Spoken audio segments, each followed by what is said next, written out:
बिस्मिल्लाहिर्रहमानिर्रहीम। Welcome to my YouTube channel. Viewers, आज मैं आपके लिए लाई हूँ अरवी और गोश्त की बहुत ही मज़ेदार किस्म की रेसिपी।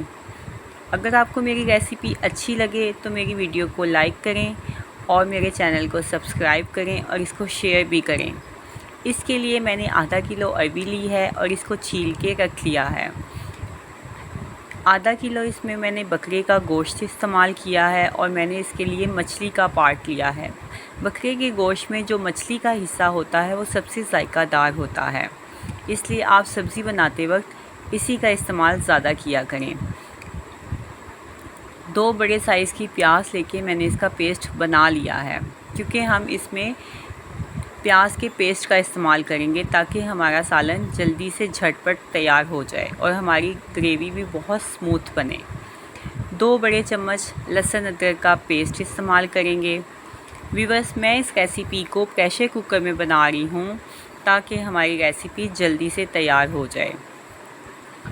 प्रेशर में मैंने हाफ़ कप ऑयल डाला है और इस ऑयल को गर्म करने के लिए रख दिया है।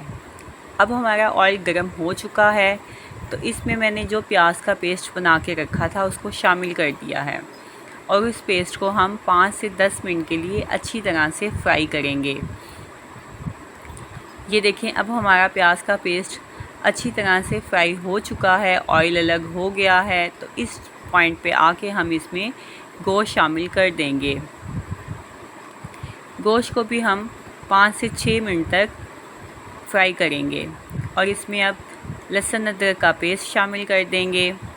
अब हम इसमें खड़े मसालों का इस्तेमाल करेंगे, जिसमें 7 से 8 साबुत काली मिर्चें, 1 बड़ी इलायची और 2 से 3 लौंगों का इस्तेमाल किया है। आप जब भी व्यूअर्स बीफ इस्तेमाल करते हैं या मटन तो उसमें बड़ी इलायची ज़रूर शामिल किया करें। 1 टीस्पून पिसी हुई लाल मिर्चें और 1/4 टीस्पून हल्दी और 1 टीस्पून पिसा हुआ धनिया और 1 टीस्पून नमक शामिल कर दें। अब इस सारे मसाले को गोश्त के साथ अच्छी तरह से 5 से 6 मिनट के लिए फ्राई करें। आप मसाले को फ्राई करते हुए थोड़ा से पानी का इस्तेमाल कर सकते हैं ताकि हमारा मसाला जो है वो अच्छी तरह से फ्राई हो जाए। अब ये देखें, इसमें से ऑयल सेपरेट होना शुरू हो गया है, इसका मतलब है मसाला भुन चुका है। अब हमने इसमें 1 गिलास पानी शामिल किया है और मैंने 15 मिनट के लिए प्रेशर लगा दिया है। 15 मिनट के बाद देखें, जब मैंने प्रेशर खोला तो हमारा जो गोश्त है वो 80% डन हो चुका है। अपने गोश्त को 80 to 85% ही कुक करना है, 100% कुक नहीं करना, क्योंकि अभी इसने अरवी के साथ भी पकना है। अब देखें, इसमें हाफ़ कप दही शामिल कर दें और दही शामिल करने के बाद आप इसके अंदर अरवी शामिल कर दें। अब हम इसको मसाले को दही और अरवी के साथ अच्छी तरह से 5 से 6 मिनट तक भुनाई करेंगे। अब इसके बाद हम इसमें 2 से 2.5 गिलास पानी शामिल कर देंगे। इसमें हमारी अरवी जो है वो गल भी जाएगी और हमारा शोरबा भी बहुत अच्छी तरह से पककर तैयार हो जाएगा। ये देखें व्यूअर्स, अब हमारा अरवी गोश्त तैयार हो चुका है। अब हम इसमें कुछ मज़ीद मसाले शामिल करेंगे। 1/4 टीस्पून कुटा हुआ ज़ीरा, 1/4 टीस्पून पिसा हुआ गरम मसाला, 4 हरी मिर्चें और हरा धनिया शामिल करेंगे।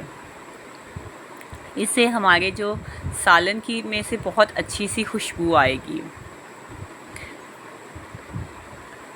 अब हमारा अरवी गोश्त बिल्कुल तैयार है और इसमें से बहुत ही मज़े की खुशबू आ रही है। आप मेरी रेसिपी को ज़रूर फॉलो कीजिएगा।